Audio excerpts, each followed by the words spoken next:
ఏరా పెళ్లి డిస్కషన్ ఏమైంది? క్యాన్సిల్ అయిందిరా. అమ్మాయి నచ్చలేదరా? వాళ్ళకి నేను సరిపోలేదంటరా. అంటే నా శాలరీ వాళ్ళ రేంజ్కి మ్యాచ్ అవ్వలేదంట.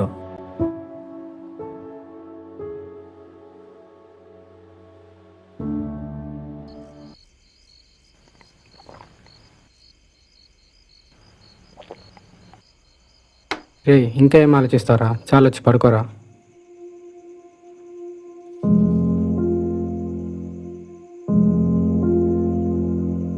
పెళ్ళి క్యాన్సిల్ అయిందని కాదురా నా బాధ. వాళ్ళ దగ్గర నా గురించి గొప్పగా చెప్పుకోవడానికి మా వాళ్ళకి ఏం లేదు చూడు. అది చాలా గిల్టీగా అనిపిస్తుంది. ఎవరో ఏమో అంటే అవన్నీ ఎందుకు పట్టించుకుంటారా? ఎవరో ఏదో అన్నారని కాదురా. అయినా ఒక 25 ఏళ్ళ కుర్రోడి సాలరీ ఎంత ఉంటుంది? వేలలోనే కదా, లక్షల్లో ఏం కాదుగా. ఇంత చిన్న లాజిక్ ఎలా మిస్ అవుతారా వీళ్ళు? సగం మంది ఇలాగే ఉన్నారా బయట. వీళ్ళకి కావాల్సింది అల్లుడు కాదురా, ఓ ఓ ఇన్వెస్ట్మెంట్, ఫినాన్షియల్ సెక్యూరిటీ. ఇదేమన్నా బిజినెస్ డీలా? పోనీ ఈ మిడిల్ క్లాస్ మైండ్ సెట్ దాటి ఏమైనా చేద్దామంటే ఆ డ్రీమ్స్ కూడా లిమిట్స్ ఉంటున్నాయి. రిస్క్ తీసుకుంటే ఇర్రెస్పాన్సిబుల్ అంటున్నారు. అలా అని చెప్పి స్లోగా గ్రోత్ ఉంటే అన్సక్సెస్ఫుల్ అని లేబుల్ వేసేస్తున్నారు. మనకు చిన్నప్పుడు 5 years మనకు తెలియకుండానే అయిపోతుంది. మిగిలిన 15 years అంటావా, స్కూల్స్, కాలేజెస్, ఎగ్జామ్స్, ర్యాంక్స్ అవి ఇవి ఇలా సరిపోతుంది. గ్రాడ్యుయేషన్ తర్వాత జాబ్స్ కోసం వెళ్తే ఇంటర్వ్యూస్ మొత్తం ఒకటే ప్యాటర్న్.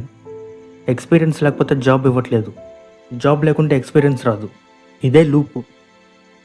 ఈ కంపెనీస్ చుట్టూ తిరిగి తిరిగి సగం లైఫ్ ఇక్కడ జబ్బుద్ది. ఫైనల్గా జాబ్ వచ్చిందని చెప్పి సాటిస్ఫై అవుదామంటే అదొక జస్ట్ రిలీఫ్ మాత్రమే. అట్లీస్ట్ నేను సర్వైవ్ అవ్వగలనని. పోనీ ఇక్కడ నుంచి హ్యాపీనెస్ ఉంటుందా అంటే ఇప్పుడే అసలైన ప్రెషర్. మన చుట్టుపక్కల ఉన్న వాళ్ళని చూపించి వాడి శాలరీ ఇంత, వీడి ప్యాకేజ్ అంతా, నువ్వేంటి ఇంకా ఇక్కడ ఉన్నావు బొంగులో కంపారిజన్ ఎందుకు? ఫ్యామిలీ ఫంక్షన్స్ వెళ్ళాలన్నా చాలా ఇబ్బంది ఉందిరా. రిలేటివ్స్తో మాట్లాడుతున్నట్లేదు. వాళ్ళు అడిగే క్వశ్చన్లకి ఏదో ఇంటర్వ్యూ చేస్తున్నట్టు ఉంటుంది. బయటికి చెప్పట్లేదు కానీ టీ షాప్ వాడి లైఫ్ చాలా బెటర్ అనిపిస్తుందిరా. వాడి లైఫ్ ఈజీ అని కాదు, ఎవరి కింద పని చేయకుండా అట్లీస్ట్ వాడి లైఫ్ వాడి కంట్రోల్లో ఉంది.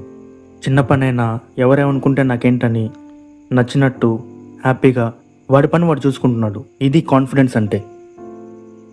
కానీ మనకి